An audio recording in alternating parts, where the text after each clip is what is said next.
8ാം class വിദ്യാർത്ഥിയാണ്.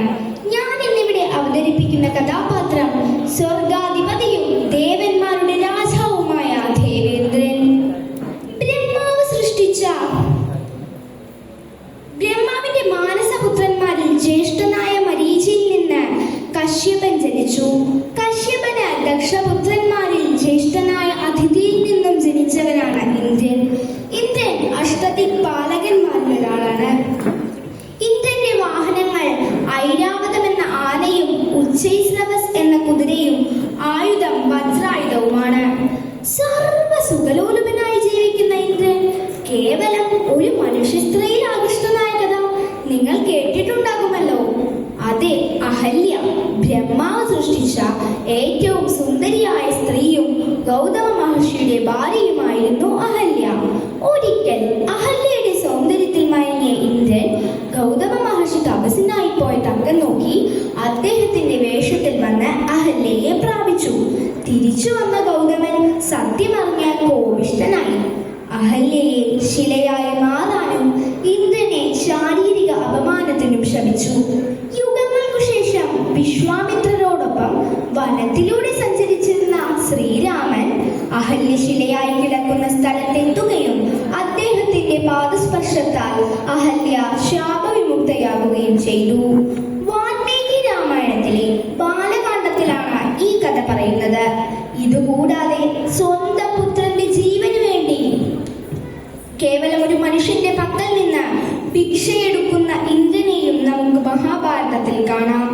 ഇന്ദ്രന്റെ സ്വഭാവ സവിശേഷതകളോടുകൂടിയ മറ്റൊരു കഥാപാത്രം കൂടിയുണ്ട്, ചന്ദ്രവംശ രാജാവായ യയാതി. ഹിന്ദു പുരാണങ്ങളിലെ നഹുഷന്റെ മകൻ. ശർമ്മിഷ്ഠ, ദേവയാനി എന്നിവരെ വിവാഹം കഴിച്ചു. ശർമ്മിഷ്ഠയുമായുള്ള ബന്ധത്തെ തുടർന്ന് ദേവയാനിയുടെ പരാതിയിൽ പിതാവായ ശുക്രൻ അദ്ദേഹത്തെ വാർദ്ധക്യത്തിന് ശപിച്ചു. പിന്നീട് പുത്രനായ പുരുവുമായി വാർദ്ധക്യം മാറ്റി യൗവനം സ്വീകരിച്ച് ഭോഗസുഖങ്ങൾ അനുഭവിച്ച ശേഷം കാമം ഒരിക്കലും അവസാനിക്കുന്നില്ലെന്ന് തിരിച്ചറിഞ്ഞ് യൗവനം മകന് തിരികെ നൽകി വാനപ്രസ്ഥത്തിന് പോകുന്നതാണ് യയാതിയുടെ കഥ. എന്നാൽ ഇവർ തമ്മിൽ ഒരു വ്യത്യാസമുണ്ട്. സ്വന്തം തെറ്റ് മനസ്സിലാക്കി തിരുത്താൻ യയാതിക്ക് കഴിഞ്ഞു, എന്നാൽ ഇന്ദ്രനോ അത് സാധിച്ചില്ല. വിദ്യാർത്ഥികളായ നമ്മളും സ്വന്തം തെറ്റ് മനസ്സിലാക്കാനും തിരുത്താനും ശ്രമിക്കണം. അസുര രാജാവായ രാവണനും ഇന്ദ്രനും തമ്മിലുള്ള യുദ്ധങ്ങൾ പുരാണങ്ങളിൽ പറയുന്നുണ്ട്. രാവണൻ സ്വർഗം ആക്രമിച്ച് ഇന്ദ്രനെ ബന്ദിയാക്കുന്ന സന്ദർഭങ്ങൾ ഏറെയാണ്. രാവണപുത്രനായ ഇന്ദ്രജിത്ത് ഇന്ദ്രനെ തോൽപ്പിച്ചതിനാലാണ് ഈ പേര് ലഭിച്ചത്.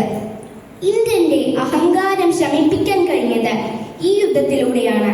താനാണ് ഏറ്റവും ബലശാലി എന്ന മനോചിന്ത ഇന്ദ്രന് ഈ യുദ്ധത്തിലൂടെ മാറ്റാൻ കഴിഞ്ഞു. സ്വന്തം ആഗ്രഹത്തിനു വേണ്ടി എന്തും ചെയ്യാൻ തയ്യാറായ വ്യക്തി, ഒരിക്കലും സംതൃപ്തി വരാത്ത പ്രകൃതം. അത്യാഗ്രഹം ദുഃഖത്തിന് അടിസ്ഥാനം എന്നത് ഗാന്ധിജി പറഞ്ഞത് അന്വർത്ഥമാക്കുന്നതാണ് ഇന്ദ്രന്റെ ജീവിതകഥ. ആഗ്രഹിക്കാം, പക്ഷെ അത് അത്യാഗ്രഹമാകരുത്. അത്യാഗ്രഹം ഉപേക്ഷിച്ച് ഉള്ളത് കൊണ്ട് തൃപ്തിപ്പെടുക എന്നതാണ് ജീവിതത്തിലെ സന്തോഷത്തിനുള്ള വഴി.